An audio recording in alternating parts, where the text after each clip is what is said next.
generasi yang di kelab-kelab maksiat. Kita mau mereka jadi umat masjid, umat rumah Allah. Para jemaah yang dirahmati Allah Subhanahu wa taala, kita tidak lihat masjid-masjid, surau-surau hari ini seperti surau di zaman Nabi. Mari saya bawa kita untuk melihat gambaran masjid di zaman Nabi bagaimana.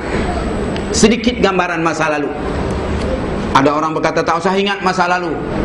Dia pun nyanyi, masa yang lalu tak usah dikenang, kan? Oh, saya tidak. Saya ambil hujah Al-Quran. Dalam Al-Quran, masa yang lalu perlu dikenang, karena iman kita akan kukuh dan kuat kalau kita baca sejarah. Apa kata Al-Qushairi? Sejarah adalah tentera terkuat untuk bikin kita bangun semangat. Sejarah itu tentera kuat. Kalau kita tak tahu sejarah, kita tak tahu apa-apa. Kalau saya tak cerita tadi fi amanillah manillah, ibu-ibu tak tahu, kan? Ini belum jadi cerita Jakarta lagi. Kita tahu Jakarta. Jakarta itu Jayakarta. Sultan Fatahillah Takluki, kubu Belanda, usir Belanda keluar daripada Batavia. Jadi Jayakarta, Jakarta sekarang. Jakarta ya, kata orang Jakarta. Mari kita lihat bagaimana suasana masjid yang menjadi tempat gerak agama. Di zaman Nabi tak masjid sehebat ini. Ini terlalu hebat. Atapnya dari daun nipah, tiangnya dari batang tamar, dindingnya dari bata yang tanah liat diimpit, campur dengan jerami, disusun. Kalau waktu hujan sujud tenggelam hidung basah. Tapi apa ada dalam masjid Nabi? Rasul berkata, ma baina baiti wa mimbari riyadun min riyadil jannah, rawdatun min riyadil jannah. Antara rumahku dan mimbarku taman daripada taman surga. Ini yang kita tekam sekarang, pergi sana, nak duduk dalam taman surga. Kenapa Rasul berkata dalam masjid Nabi ada taman surga? Jamaah yang dirahmati Allah, dulu yang jadi imamnya Rasul, dia sembahyang, dia pastikan dulu semua baris jamaahnya itu sampai ke belakang lurus. Dia suruh sahabat Umar terutamanya letak pedang di belakang tumit, tarik. Kalau kena tumit putus, supaya sama diukur dari belakang kaki. Semua dicek. Setelah siap, yang di belakang mengatakan subhanallah, artinya dah siap. Rasul takbir. Dan dia baca ayat. Ayat yang dia baca itu ayat yang turun pada hari itu atau hari sebelumnya, atau nyindir orang-orang yang ada di belakang. Ada orang kaya, dia baca yang kaya yang kedekut, mathalul ladzina yunfiquna fi sabilillahi kamathali habbatin ambatat sab'atana fi kulli sumbulatin mi'atu habbah. Ada munafik, dia baca innal munafiqina wal munafiqat ya'muruna bil munkari wa yanhauna 'anil ma'ruf. Ada orang yang mau menuntut ilmu, dia baca iqra' bismi rabbikal ladzi khalaq. Jadi ayat yang dia baca itu memberi isi rohani kepada makmum-makmumnya. Kita kalau imam baca ayat panjang, kita pening kepala. Maaflah, kita tak reti makna Quran. Ini masalah kita. Ini satu penyakit yang melanda dunia Islam. Quran kita sanjung, tapi kita tidak paham maknanya. Dulu yang namanya orang sahabat Nabi semua ngerti bahasa Arab. Jadi setiap mereka salat terisi rohaninya. Bahkan Rasul kadang-kadang dia ulang ayat tertentu. Dia ulang supaya masuk dalam hati para sahabat. Coba kita bayangkan bagaimana kalau kita ikut sembahyang di belakang Rasul. Kita ada krisis dengan laki kita ni di rumah, dia baca ayat, nyindir suami supaya jaga isteri dengan baik. Si suami ada di depan, tersentuh dia. Lepas sembahyang keluar, bertemu di luar masjid, minta maaf. Si suami minta maaf sama isteri, isteri minta maaf suami. Kenapa? Tadi Rasul baca ayat. Nampak? Masjid punya ruh yang luar biasa, memberi keimanan dalam hati. Si kaya kalau ada dia tersentuh dengan ayat Quran, keluar, dia pulang ke rumah bawa hartanya kasih orang miskin. Orang miskin menderita beban hidup berat, sabar. Karena Rasul membaca ayat wala nabluwannakum bisyai'im minal khauf. Kamu diuji dengan takut, dengan lapar, dengan susah, dengan miskin. Wa basyiris sabirin, kabar gembira untuk orang yang sabar. Kadang-kadang yang lebih menarik, ada orang yang datang ke masjid, tanya pertanyaan, turun wahyu, dia ikut semayang di belakang Rasulullah. Rasulullah langsung baca jawabannya. Coba bayangkan, Allah langsung bercakap dengan para sahabat. Bagaimana iman mereka tidak bertambah? Kita datang ke masjid, banyak problem kita tak terselesai. Kita datang bawa problem, balik bawa problem lagi.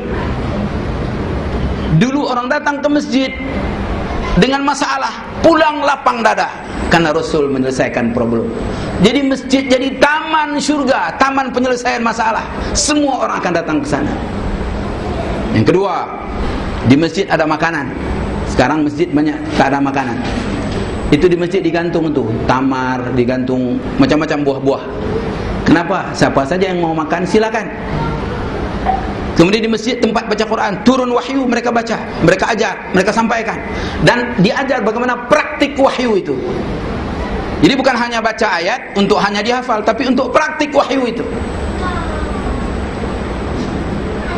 Kalau namanya bantu fakir miskin, langsung pergi bantu. Kalau namanya pemalu, diajar bagaimana akhlak malunya itu. Kalau disuruh lemah lembut, diajar bagaimana lemah lembut. Rasulullah tunjuk sendiri. Begini. Kadang Rasulullah bangun dan lakonkan apa yang perlu dilakonkan. Demikian hebatnya masjid. Jadi masjid menjadi tempat harapan semua orang. Para jemaah yang dirahmati Allah Subhanahu wa taala, kadang-kadang saya pergi sebuah masjid, minta maaf saya pernah dakwah di Salimendut, Kota Marudu, Sabah. Saya duduk di sebuah masjid 5 hari. Seorang manusia pun tidak ada. Hanya nyamuk dengan semut, anjing datang. Saya tunggu, saya mau tengok siapa mau datang. Tengah hari ada anak-anak sekolah datang, dibawa oleh guru Ojekofnya untuk ajar cara wudhu, cara sembahyang.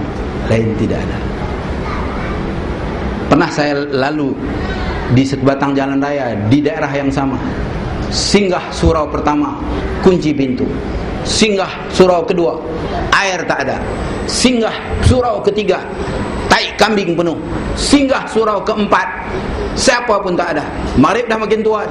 Singgah surau kelima, angkat kaki, tendang pintu, buka pipe air, buka lampu, sembahyang. Lepas tu tinggal begitu aja.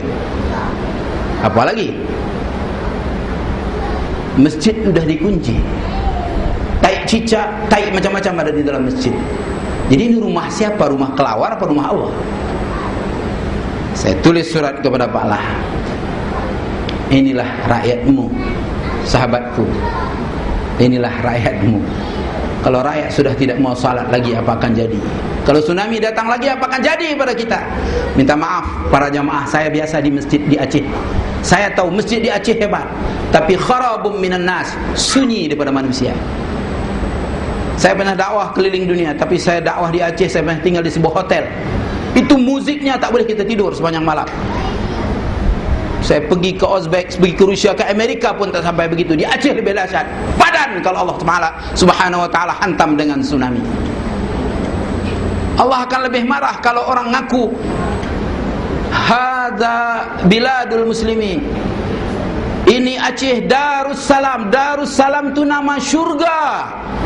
Darussalam nama syurga, walillahi darussalam.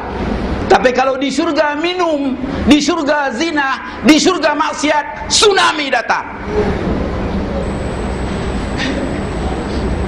Tahukah para jamaah, pada malam terjadi tsunami di makam Syekh Kuala, seorang waliullah, sufi besar. Mereka buat tarian, mereka menari, dijaga oleh tentara. Ada seorang datang mengingatkan, jangan buat di sini. Diletak moncong senapang. Pergi kau. Besok jam 8.15 hancur semua. Jadi jangan dibela maksiat para jamaah yang dirahmati Allah. Allah bila dia mau membela, dia akan hantam orang baik atau orang buruk, dia tak peduli. Maksiat, bala itu ammah keseluruhnya. Kalau nikmat Allah pilih orangnya. Tapi kalau bala Allah akan turun merata. Jadi rumah-rumah Allah telah dibuat oleh pemerintah. Pemerintah negeri ini baik para jemaah. buat masjid, buat surau, tapi bagaimana caranya? Sayangnya para jamaah yang dirahmati Allah, masih banyak surau tak dipergunakan sebaik-baiknya. Jangan sampai tsunami datang baru kita mau bergantung di tiang masjid, seperti berlaku pada mereka-mereka di Aceh. Bergantunglah sekarang di rumah Allah. Isilah rumah Allah. Insya Allah Allah juga akan melihat hambanya. Kalau kita dekat kepadanya, Dia akan membela kita di saat genting. Para jemaah yang dirahmati Allah Subhanahu wa taala, saya rasa cukup sekian apa yang saya mau sampaikan. Saya ulang kembali untuk kesimpulan daripada ceramah ini. Dulu orang Arab itu penjahat-penjahat, jahiliyah, kemudian berubah jadi baik. Luar biasa baiknya. Sejarah membuktikan hingga Tuhan sendiri puji, kuntum khairu ummah, kamu adalah sebaik-baik umat. Apa yang Rasulullah lakukan sehingga mereka berubah? Rasulullah hanya beri 3 perkara. Pertama, menanam iman dalam dada mereka kepada Allah Subhanahu wa taala dan rasa takut sehebat-hebatnya kepada Allah. Kedua, keyakinan kepada hidup selepas mati, bahwasanya yang berbuat baik akan dapat syurga, yang berbuat jahat akan dapat neraka. Dan yang ketiga, kalau betul-betul benar beriman pada Allah dan yakin hari akhirat, wujudkan rasa persaudaraan. 3 resep inilah yang Rasulullah tanam dalam jiwa orang Arab, maka mereka berubah. Innallaha la yughayyiru ma biqaumin hatta yughayyiru ma bi anfusihim. Allah tidak akan merubah satu kaum melainkan mereka ubah apa yang ada dalam hati mereka. Artinya kalau lemah iman, ubah, tambah keimanan. Kalau lemah keyakinan akhirat, yakinkan, bangunkan keyakinan kepada akhirat dengan menambah ilmu pengetahuan. Dan kalau persaudaraan longgar, kukuhkan rasa persaudaraan, maka kita akan berubah menjadi umat baru, generasi baru daripada Islam di zaman mutaakhirin. Moga-moga Allah Subhanahu wa taala memberi taufik dan hidayah kepada kita, dan kita dapat melahirkan generasi-generasi yang lebih baik setelah kita, seperti doa para nabi masa lalu. Ingatlah Maryam Imran ketika istrinya mengandung, hamil, dia berdoa minta Allah beri anak yang jadi siak di masjid. Tapi Allah lahirkan anak perempuan yang kemudian diletak di masjid juga. Kemudian lahir daripadanya anak lelaki tanpa bapa, itulah Isa alaihissalam. Nabi Zakaria ketika dah tua dia minta Allah beri padanya anak, sebab dia dah tua, dia tak dapat anak. Dia tengok hebatnya Siti Maryam ni, dia jaga Maryam, dia tahu Maryam dapat rezeki dari langit, buah anggur datang musimnya tak ada. Ibadah Maryam hebat. Dia minta pada Allah. Di ketika istrinya dah berumur 80 tahun hamil, dapat anak, Nabi Yahya.